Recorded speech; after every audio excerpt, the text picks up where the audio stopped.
इतनी देर कैसी हुई आने में? हाँ? एक बड़ी बिल्डिंग से एक मुर्दे को लाना इतना आसान काम नहीं था, और तुम होते तो कितना जल्दी लेके आते बिना किसी को दिखाए हुए। चंद्रमा अस्त हो रहा है, अंधकार चाहिए हमें। हाँ? अंधकार चाहिए। हाँ? यहाँ रखो इसको। ना, छूना मत उसे। हवन की अग्नि के आगे किसी और धर्म का आदमी आहुति को नहीं छू सकता। यहाँ तक लाया तो मैं ही हूं ना। सुना नहीं तुमने क्या कहा?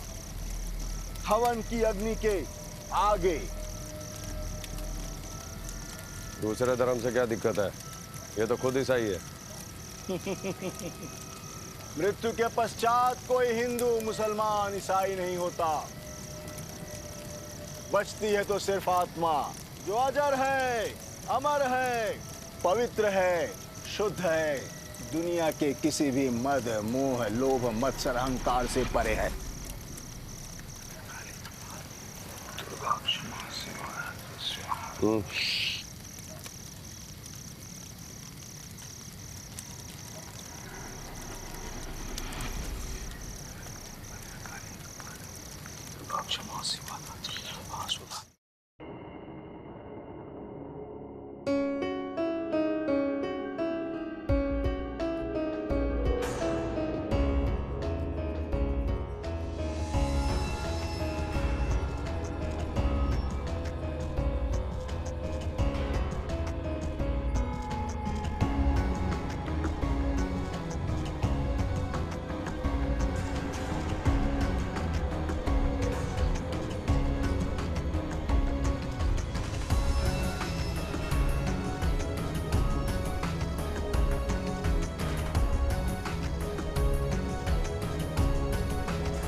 ठीक से खाना वाना नहीं खाते क्या?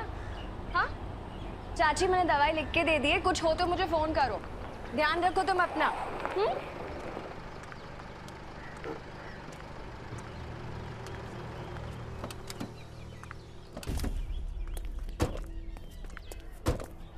ले। मैंने तुमसे कितनी बार कहा है कि मेरा फैसला नहीं बदलने वाला। हमने भी तुम्हें कितनी बार समझाया कि हम भी तुमसे हाँ करवा कर ही रहेंगे। तिवारी ने कहा है कि मुझे तिवारी से कोई लेना देना नहीं है, ना ही तिवारी के काम से कोई लेना देना है। मैं एक डॉक्टर हूँ और डॉक्टर की तरह ही काम करूंगी और करती हूँ। मैडम, पानी में रहने वाले मगर से बैर नहीं करते, बल्कि उसे घर बुलाकर दावत देते हैं कि कहीं किसी दिन वो मौका पाकर तुम्हारी गर्दन मरोड़कर ना खा जाए। निकलो यहाँ से, निकलो यहाँ से। ना मैं तुमसे डरती हूँ ना तुम्हारे तिवारी से। तुझे पता है ना कि हम तेरी इतनी क्यों सुन लेते हैं? अरे जरूरत है मैं तेरी। अब एक डॉक्टर से गुजारा नहीं होता, और वो तो खुद बीमार रहता है।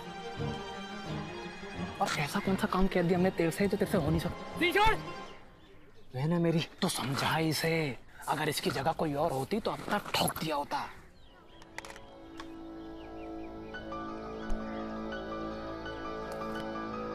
अरे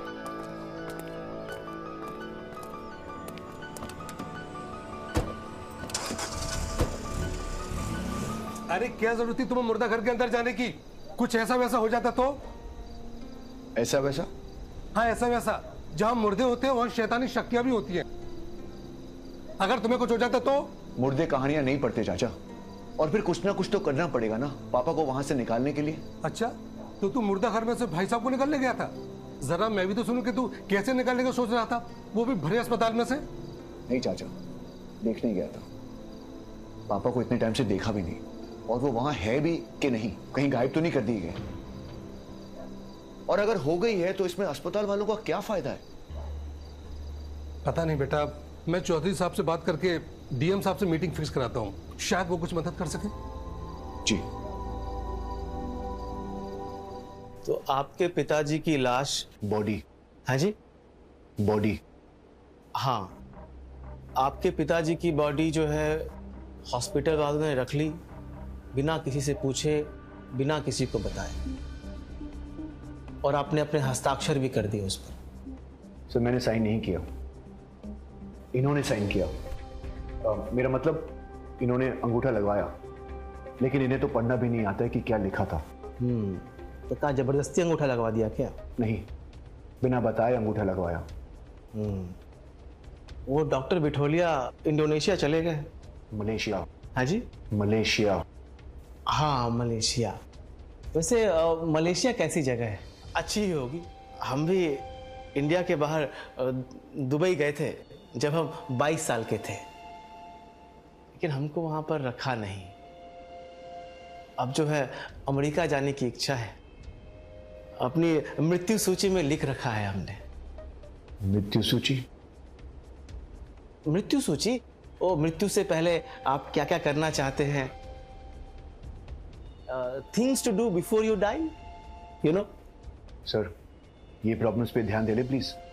आपके हॉलिडे एडवेंचर्स हम बाद में भी सुन सकते हैं। अरे लाल जी, ये आप किसे पकड़ के ले आए? इसको तो कुछ आइडिया ही नहीं है काम कैसे होता है। अरे कुछ आप हमारी सुनिए, कुछ अपनी सुनाइए, और बीच में जहां जुगलबंदी फिट हो वहां पे काम ऑटोमेटिकली हो जाता है? सर मैं पहले ही काफी डिस्टर्ब्ड हूं। मैं यहाँ कोई जुगलबंदी नहीं करने आया हूं। आप सिर्फ ये बताइए कि आप मेरे पापा की बॉडी दिलवा सकते हैं या नहीं। क्या करोगे पिताजी की बॉडी का? हाँ, मियामी के समंदर में उनका राख डालोगे क्या? हाँ, तो पता है कि हॉस्पिटल के स्टाफ के साथ साथ तुम्हारी भी गलती है उसमें। हमारी क्या गलती है? अरे वो पेपर पे अंगूठा किसका लगा है? तुम्हारे चाचा जी का, जिसपे ये लिखा है कि तुमने अपनी मर्जी से उनकी बॉडी सुपुर्द की है उनको। लेकिन हम बॉडी दिलवा सकते हैं।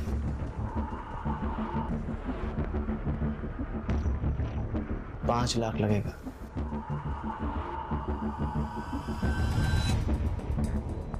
हॉस्पिटल वालों ने कितना दिया?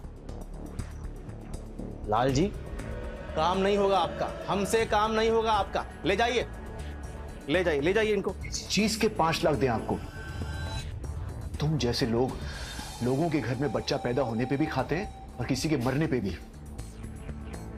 जीवन मृत्यु का पैसा हजम कैसे हो जाता है तुम लोगों को? अपने पापा को तो मैं वहां से ले ही जाऊंगा, लेकिन तुमने अपनी मृत्यु सूची में एक पाप एक्स्ट्रा जोड़ लिया है मैजिस्ट्रेट साहब। चलो चाचा, अस्पताल जाना है।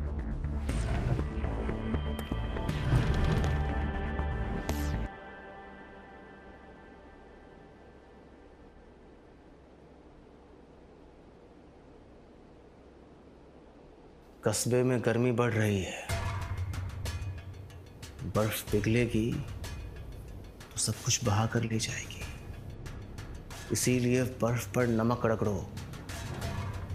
बर्फ धीरे धीरे पिघलेगी तो गर्मी संभाली जाएगी। अगर बर्फ अचानक पिघल गई तो सैलाब आ सकता है। समझे खान साहब?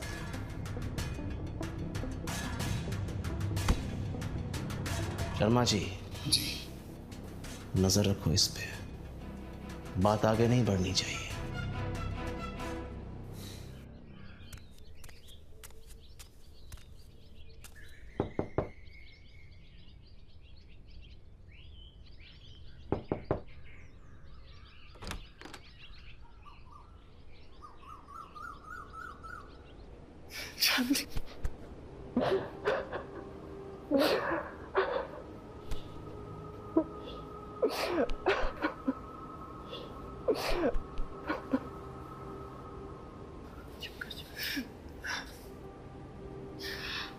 भगवान की मर्जी के आगे इंसान कुछ नहीं कर सकता।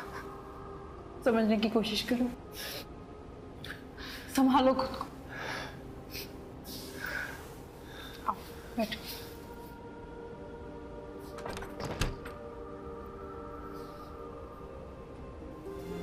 मन्नू, संभाल खुद को। क्या कर रहा है तू? बड़ी बात यह है कि वो तुमसे प्यार करते थे और तुम उनसे प्यार करते हो, और जो होना था सो हो गया। अब कुछ नहीं हो सकता। पता है मुझे, मगर क्या मन्नू? श्री भैया। श्री भैया क्या? जानी, माँ तो कब का छोड़ के चली गई मुझे। अब पापा भी नहीं रहे। श्री भैया भी अंतिम संस्कार के बाद रुकेंगे थोड़ी ना, वो भी चले जाएंगे यूएस वापस, और मैं यहाँ रह जाऊंगा अकेले बिना परिवार को। मन्नू, किसने कहा कि तू अकेला है? मैं भी तो हूँ, और मैं हमेशा तेरे साथ रहूंगी, चाहे कुछ भी हो जाए। हाँ, अगर मैं किसी दिन छोड़ के गई तो फिर तुम खुद से देख लेना, लेकिन तब तक खुद को प्लीज अकेला मत छोड़।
सुनो ना, वो थोड़े पैसे चाहिए थे। क्यों? गांजा पीने के लिए? गांजा नहीं पीना है, हर पुराना हिसाब है वो चुकाना है। गांजे का ही हिसाब है।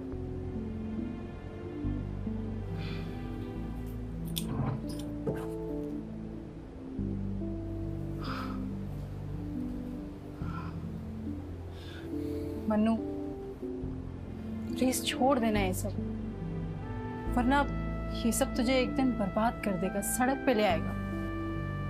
चांदनी, जब तुम पास नहीं होती थी ना तो यही मेरा अकेलापन भरता था, वरना ये दुनिया मुझे बड़ी खाली सी लगती है।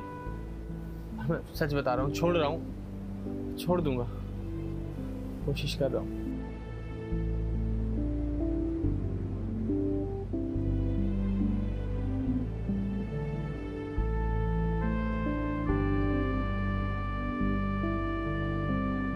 मिलता हूँ जल्दी।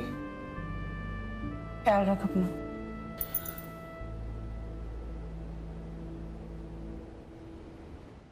डॉक्टर खान, वो कोई कह रहा था कि मेरे पापा की बॉडी मॉर्ग में नहीं है। कहीं ऐसा तो नहीं कि उनकी बॉडी गायब हो गई है? नो नो यंग मैन, सी मैं समझ सकता हूं कि तुम पर क्या गुजर रही होगी, लेकिन कोई बात नहीं, ये आधिकारिक काम है and this can be sorted. वैसे भी बॉडीज को डिस्ट्रीब्यूट करने का काम आज शाम को शुरू होगा और 3 दिन तक चलेगा, सो यू डोंट वरी। तुम्हारे फादर की बॉडी यही है, मैं बोल देता हूँ, उनकी बॉडी यहीं रहेगी, कहीं नहीं जाएगी। Great, okay, thank you so much doctor. Okay, take care.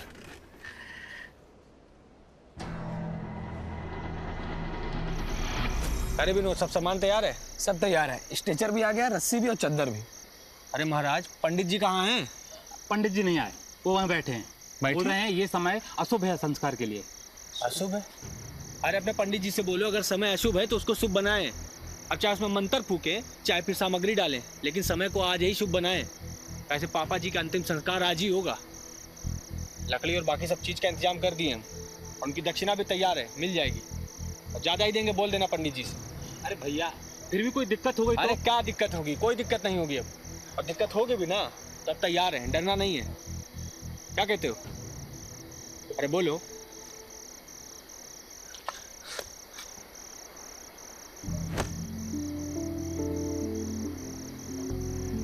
लेकिन तुम यहाँ क्या कर रही हो? मैं तो तुझे ढूंढ रही थी। मैंने वो ढाबे वाले अंकल से पूछा कि तू कहाँ है, उन्होंने बताया कि तू यहाँ है। लेकिन ये सब चल क्या रहा है? क्या कर रहे हो तुम लोग? पापा को निकाल रहे हैं, आज ही होगा उनका अंतिम संस्कार। क्या? पर इन सब की क्या जरूरत है? चांदनी, हमने आज तक पापा के लिए कुछ नहीं किया, और नहीं श्री भैया के लिए। इतना तो कर सकता हूँ ना मैं, ताकि पापा की भी आत्मा को शांति मिले और भैया भी आराम से यूएस जा पाए वापस। यार, सबको दुख देके क्या फायदा है?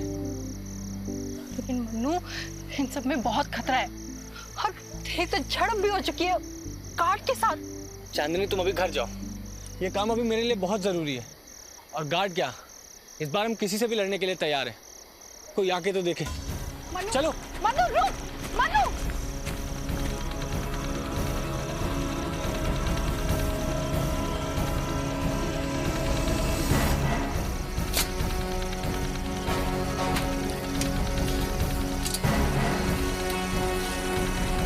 मनु, मन्नू रुक जा, क्या कर रहा है?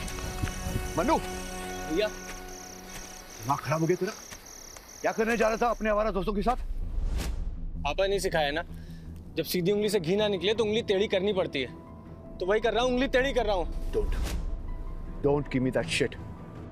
पापा ने कभी हमें चोरी करना नहीं सिखाया, और जहां तक उनकी बातों का सवाल है, तू या मैं उनके जैसा नहीं बन सकते।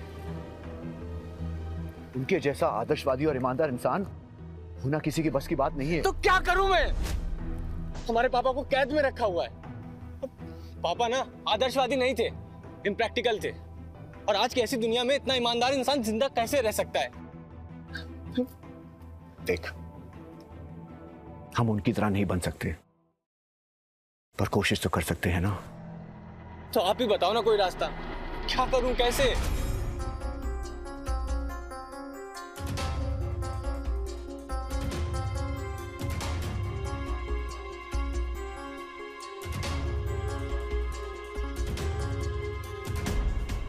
अगर सिर्फ यही रास्ता है, ये चोरी मैं करूंगा।